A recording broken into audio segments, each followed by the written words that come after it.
क्या आप नहाते हुए महसूस करती हैं ऐसे करते हुए एक गिल्टी, और इतनी बड़ी गिल्टी एक तरफ जो छाती से अलग नहीं है पर छाती में ही है, तो ये गिल्टी आपको पहुंचा सकती है अस्पताल।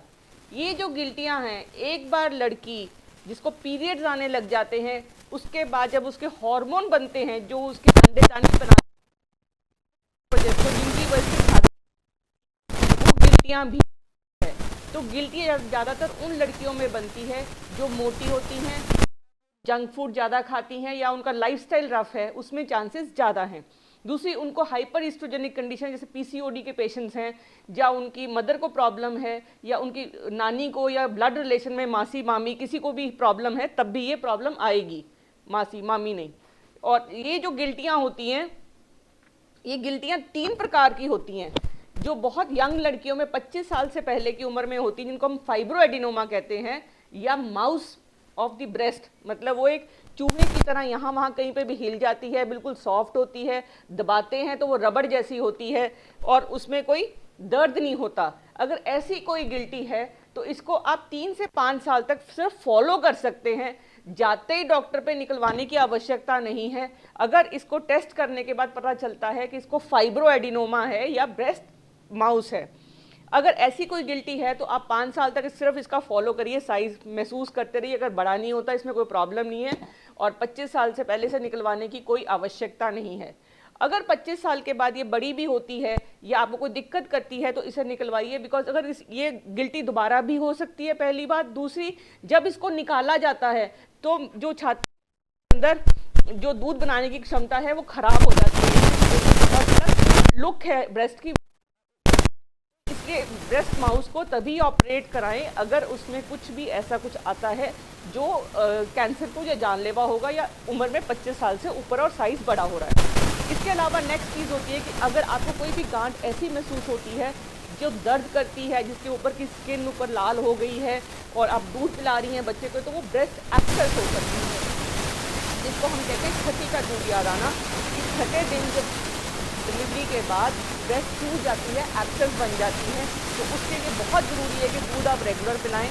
और दूध पिलाने के बाद उसको ज़्यादा, बच्चा जो है जिसको बॉटल लगाई है और वो मदर को दूध नहीं पीता, बच्चे का मदर का निप्पल दबा जाता है, जब वो निप्पल दबाता है उससे अंदर इन्फेक्शन हो जाती है, दूध वो निकाल नहीं पाता, तो ऐसे में जो ब्रेस्ट एब्सेस बनती है उसमें निकालनी पड़ती है। जब इनिशियली ब्रेस्ट एब्सेस बनने से पहले सूजन होती है, अगर सूजन कंट्रोल कर ली जाए तो एब्सेस नहीं बनती और पट्टियाँ नहीं करवानी पड़ती है। इसके अलावा जो सबसे कॉमन स्तन का कैंसर है, जिसमें जो गांठ में आती है और उसमें जब महसूस करते हैं तो पत्थर जैसी गांठ होती है, नहाते हुए जरूर महसूस करें। इसके अलावा जो सबसे कॉमन प्रॉब्लम है जो लेडीज़ फेस करती हैं वो ये कि जब वो पीरियड्स आने वाले होते हैं उससे पहले उनकी छाती में है, उनको गिल्टियाँ हो जाती हैं, तो वो ये सोचती हैं कि मैं ऐसा क्या इलाज कराऊं ताकि इनसे मेरा निजात हो पाए। हाथ लगाती हैं तो कई बार उनकी हाई भी निकल जाती है, उनकी दर्द इतनी होती है। तो वो प्रॉब्लम है फाइब्रोएडिनोसिस की, जो ईस्ट्रोजन के इम्बैलेंस की वजह से होती है।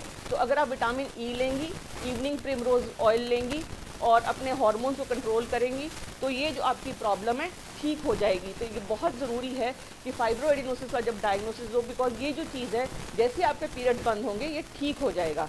अब जो सबसे ज़रूरी चीज़ जो आपको हॉस्पिटल यंग लेडीज़ को पहुँचाती है वो है जब उनको पीरियड्स नहीं आते और वो अपना निप्पल दबा के देखती हैं तो उसमें से दिखते हैं कि दूध जैसा कुछ निकल रहा है। ये सबसे बड़ा कारण है कि उनके पीरियड्स नहीं आते, डिले हो जाते हैं, और तीसरी बात उनको संतान प्राप्ति नहीं होती।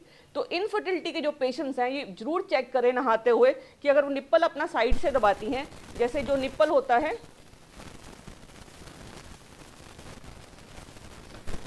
जो निप्पल होता है उसको यहाँ दबाने से कभी भी दूध नहीं निकलेगा आगे, उसको साइड से जो ब्लैक एरिया होता है उसके साइड से दबाने से ही दूध निकलता है। जब आप उस चीज़ को दबाएंगी ये अगर और दूध निकलता है तो डॉक्टर को कंसल्ट करिए, बिकॉज वो गैलेक्टोरिया बोलते हैं, और उस प्रॉब्लम की वजह से बच्चा नहीं होता है क्योंकि अंडा नहीं बनता, क्योंकि जब माँ दूध पिला रही होती है तो पीरियड्स नहीं आते। एक चीज़ ये, और दूसरी जो सबसे इम्पॉर्टेंट चीज़ है, जब गैलेक्टोरिया होता है तो सेक्स करते हुए ब्रेस्ट की हैंडलिंग होती है, उसकी वजह से ये दूध बनता है। तो कपल्स ये कोशिश करें कि अगर उनको ऐसी कोई प्रॉब्लम है तो ब्रेस्ट की हैंडलिंग ना हो सेक्स के ड्यूरिंग, तो ये प्रॉब्लम उनकी ठीक हो जाएगी और उनको संतान की प्राप्ति होगी।